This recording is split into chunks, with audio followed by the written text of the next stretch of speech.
मित्रों, मेरे चैनल पर आपका स्वागत है। आज का विषय वह है जिसे मैंने अपने अनुभव से महसूस किया है। मेरा घर गोपालगंज बिहार में है। मेरी बीए तक की पढ़ाई गोपालगंज में हुई। संयोगवश मेरी शादी गोपालगंज में हुई। मैंने शादी के बाद एमए बीएड बिहार यूनिवर्सिटी से किया। गोपालगंज वीएम इंटर कॉलेज में मेरी नौकरी भी हुई, जिसे मैंने रिटायरमेंट तक पूरा किया।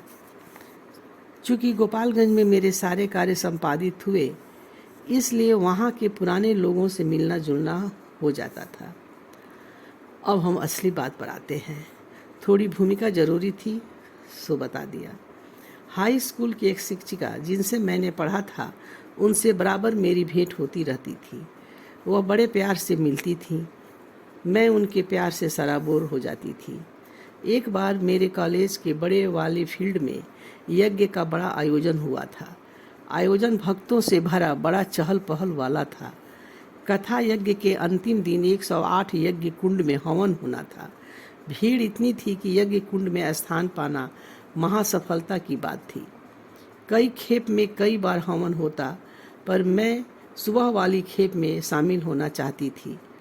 खैर, लाख कोशिश के बावजूद मैं जब पहुंची तब तक सब यज्ञ कुंड भर चुका था।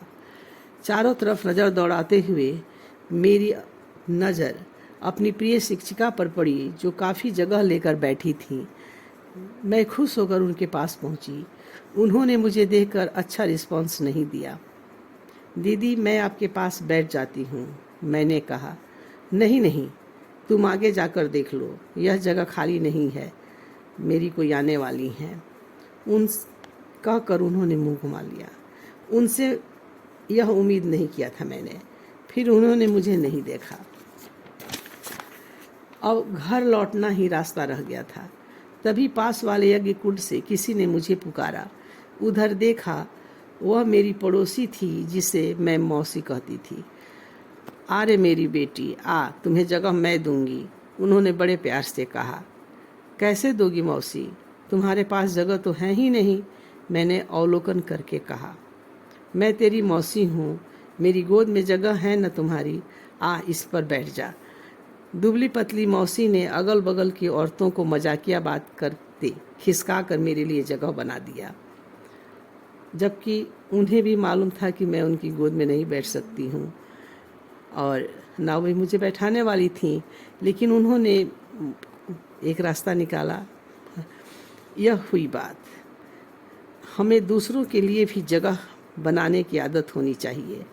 सिर्फ चिकनी चुपड़ी बातें ज़्यादा दिन नहीं टिकती।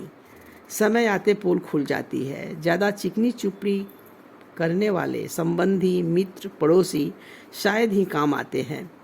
इस तरह की बातों से हमें भी स्वयं को दूर रखना चाहिए। इसका प्रभाव कभी दूसरों पर अच्छा नहीं पड़ता।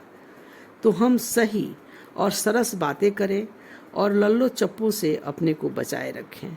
धन्यवाद।